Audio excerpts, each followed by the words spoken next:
नमस्कार भावांनो बहिणींनो, चाललाय आता ताईचा स्वयंपाक. गोबीची भाजी बनवली आणि डाळ टाकली तुरीची. आता ती शिजायला लागली तर खेडं काढून घ्यावं म्हणलं.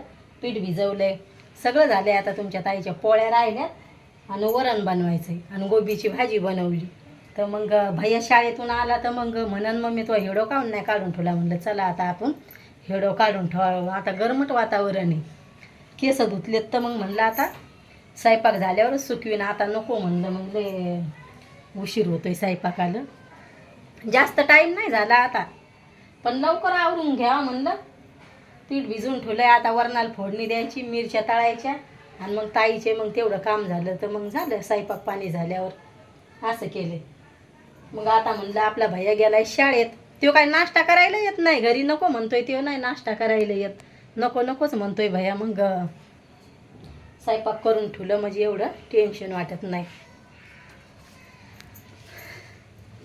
आता ताईचे पाहित वरण टाकेले कुकरमध्ये, म्हणजे हेडो काढायला लागले म्हणून मग मी झाकण काढून टाकले. कसं मग झाकण काढून टाकल्यावर म्हणलं मग आपल्याला उठता येत ना, घडी घडी जायचं काम नाही तिथं. कुकरची शिट्टी व्हाय ना आपल्या, त्याच्यामुळं ते पीठ भिजवून ठेवलंय मी. आता चहा करून प्यालाय. रात्री काल साबुदाणा खाल्ला तर लगे लय मग काळीच दुखू लागलं. काल तसंच होऊ लागलं, दिवसभर लगे काळीच दुखायचं आहे.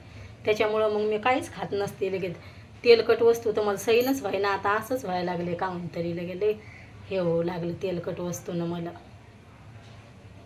असं वांट्या आल्या आणि हेच होऊ लागलं. मग रात्री तर मी काहीच खाल्लं नाही. म्हणलं काहीच खायचं नाही फराळीचं, आता सैनच होत नाही. ते यायला सांगलं चिक्कू आणा, तर हे यायच्या मावशीच्या घरी जायले तिकून तिकडंच. मग काहीच नाही खाल्लं मी रात्री. म्हणलं नको, साबुदाणा भिजू घातेल होता पण नको म्हणलं, नाही खायचा. आता एकटं घरी असल्यावर करमत नाही. भैया गेलाय शाळेत तर मग तो नसल्यावर मग टाईमपास पण नाही होत. पण मग घरातले कामच संपत नाही. कपडे गिपडे धुवून टाकलेत, वाळू घातले, घरं घासलेत, असं केले तुमच्या ताईनं. आता काय नाही, तेवढा स्वयंपाक पाणी करून घ्यायचं आणि मग टी व्ही पाहत बसायचं. बाहेरचा हिडो काढून आणला तर लय सगळ्याला आवडला होता तो. लगेच सगळ्याला आवडला, लय भारी हिडो होता तो बाहेरचा. असं होतंय ते. आता आईचं चाललंय समजा, आता शेतातले कामं तवा महिना झालाय तेव्हापासून संपले नाही तर अजून कामं चालू आहेत. किती दिवसाची जाती आई समजा, महिनाच चाललाय आता. आता गहू येईन काढायला तर ते काय मशीन राहते गहू काढायला, म्हणजे सुकला म्हणजे ते काय एवढं टेन्शन नसते. घरी आणायचं टेन्शन समजा. तर वावरातच वाळवते तर बाबा गहू, मग घरी आणत नाही तर वावरातच सगळं मोठा मोठा लिहिले थपडा असते तर मग वावरातच गहू वाळू घालते. असं करतात बाबा, घरी आणायचंच नाही. मग वाळल्यावर भरून आणायचा लगे. आणि त्या मशीननं लय गहू चक निघतोय लगे. असं काहीच कचरं गिचरं ठुश्या काहीच राहत नाहीत.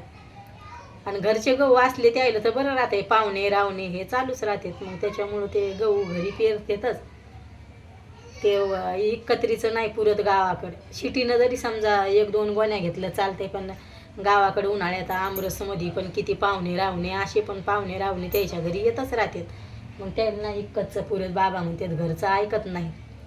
त्याला त्याची टाकी भरेल असली तेव्हाच करमतंय गावाची, तसं करमतच नाही त्याला. आता गहू मस्त निघन त्यायचा, पण आता आईनं काही सांगितलं नाही अजून काढायला आला का नाही, पण तयारीच आहे आता.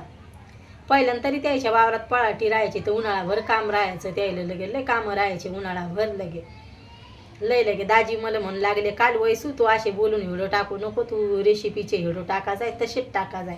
तर मग तुम्हाला कसे हिडो वाटतेत भावांना बहिणीनं बोलून चांगले वाटतेत का स्वयंपाकाचे टाका जाऊ, तर कमेंटमध्ये सांगा मला. मग तेव्हा मला समजून तुम्हाला कसे पाहायला हिडो आवडतात म्हणून. दाजी म्हणला तू जसे पहिले टाकायचे तसेच टाकणं वैसू स्वयंपाकाचे. तर मग मला तुम्ही कमेंट करून सांगा तुम्हाला मग हिडो कसे वाटतेत म्हणून. मग मी तसेच टाका जाईन, बोलून टाका जाऊ तुमच्या संग गप्पा गोष्टी करून का स्वयंपाकाचे. आता वरण बनवते, फिकच वरण बनवायचे त्याच्या पुरतंच. भैयाला मला काय वरण आवडत नाही. आणि भैयाला आवडतंय भात आवडतोय, मग डाळ भात. तर पण आज भात करू नाही ना, त्याच्यामुळं मग वरणच करायचे. भैया म्हणून मला नाही खायचं भात, नाही तर मग फिक्कं वरणच बनायचे. त्याला नाही आवडत फिक्कं वरण आणि मला नाही आवडत, त्याच्या पुरतंच बनवून ठेवते. काय माहिती आता कधी येते ते तिकडं जायले झोलव्याला त्याच्या मावशीकडं. तर स्वयंपाक बनवून ठेवणार आहे त्याच्या वाट्याचा, कधी येऊन कधी राहू. तर मग आता स्वयंपाक पाणी करते आणि मग काय नाही, मग ताईला थोडंसंच काम आहे आता. पोळ्या म्हणजे थोडं उशिरा करते, मग नरम राहतात भैयाला येऊस तर पण थंड्या होतात. भाज्या बनवून ठेवते. आणि आता मी काही बनवीन चांगली वस्तू तर मला सैन होत नाही. तेलकट वस्तू बनवली तर मला काळजातच दुखते. मग त्याच्यामुळं साधंच जेवण बनवून उपवास सोडणारे मी. असं व्हायला लागले, काहीच सैन होत नाही मला तेलाच्या वस्तू. मग काहीच नाही, भाजी पोळीच बनवते आता. गोबीची भाजी बनवली आणि थोडंसं वरण बनवून ठेवते त्याच्यासाठी, मिरच्या, बाकी काहीच नाही. आणि मग एवढंच जेवण बनवणार आहे. भैयाला पुरणाच्या पोळ्या आवडतात तर त्याला भात पाहिजे सारं हे बनवल्यावर. तर मग उद्या बनवीन त्याच्यासाठी पण गोड जेवण, आता आवडतात त्याला तर भात पाहिजेच त्याला. मग त्याच्यामुळं पुरणाच्या पोळ्या नाही बनवल्या. बाय भावांना बहिणींना, भेटते उद्याच्या व्हिडिओमध्ये.